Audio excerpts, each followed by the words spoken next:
अभी तुरंत डेटा अभी सामने आ रहा है कर्नाटका को लेकर। इंडिया टुडे एक्सेस का जो ओपिनियन एग्जिट पोल है वो ये बता रहा है कि 22 से 23 सीटें, माफ कीजिएगा 23 से 25 सीटें भारतीय जनता पार्टी जीत सकती है। अदिति, इस पर एक टिप्पणी आपकी बनती है। Karnataka, I would want you to repeat once. Karnataka India today my access का अभी जो एग्जिट पोल कर्नाटक को लेकर सामने आया है उसमें 23 से 25 सीटें एनडीए को, तो ये 28 में से 26 सीटें पिछली बार थी, तो यानी कि कोई नुकसान नहीं हुआ, कोई नुकसान होता नजर नहीं आ रहा ये। और इसकी बड़ी वजह इसलिए है क्योंकि शायद जमीन पर जब कांग्रेस की सरकार आई थी, जब हम जमीन पर गए तो जो अर्बन इलाका था वहां के युवा कह रहे थे कि मुफ्त हमें मुफ्त नहीं चाहिए।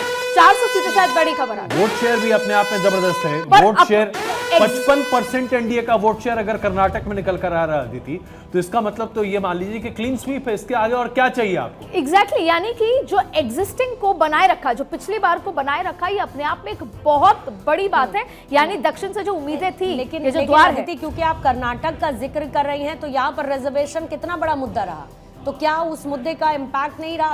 अगर इन आंकड़ों का विश्वास करें तो यही बात है।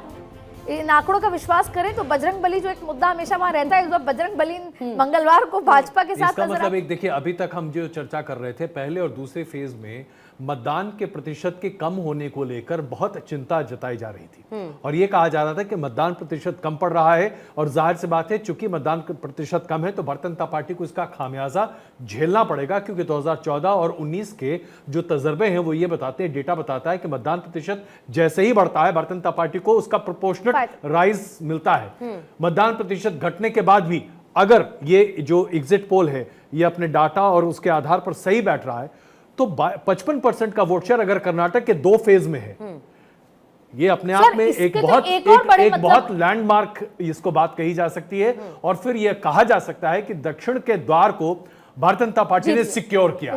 सिंह साहब, इस पर कुछ प्रतिक्रिया आपकी? देखिए पूर्णिमा जी, जो विपक्षी दल हैं वो केवल सोशल मीडिया पर चुनाव लड़ रहे थे। और जो कर्नाटक की बात आपने कहा, कर्नाटक में जब से कांग्रेस की सरकार आई, जब कांग्रेस की सरकार नहीं थी तो बड़ी बड़ी बातें करते थे। जैसे हमारे प्रवक्ता कांग्रेस के यहाँ बैठे हैं, वो बता रहे थे कि जहाँ कांग्रेस की सरकार रहती है तो पंजाब में इनकी कांग्रेस की सरकार रहती है, मादक द्रव्यों की तस्करी बढ़ गई। राजस्थान में इनकी सरकार रहती है, वो 7000 महिलाओं पर दुष्कर्म हो गया। छत्तीसगढ़ में इनकी सरकार रहती है, गेम से लेकर गोबर तक घोटाला हो जाता है। रही बात महिला सुरक्षा की बात, तो आप कर्नाटक में देखे होंगे, कर्नाटक के ही एक सांसद की बिटिया के साथ ऐसे जिन्होंने कर्म होते हैं, उसके बाद भी कांग्रेस के लोग साथ नहीं देते। किसी की बेटी है, किसी की बहन है, उसके साथ तो खड़े हुई है। सर, ये वाला जिक्र छोड़ दीजिए, क्योंकि ये जिक्र छोड़ दीजिए क्योंकि फिर रेवन्ना और जेडीएस और बहुत सारे जिक्र आ जाएंगे।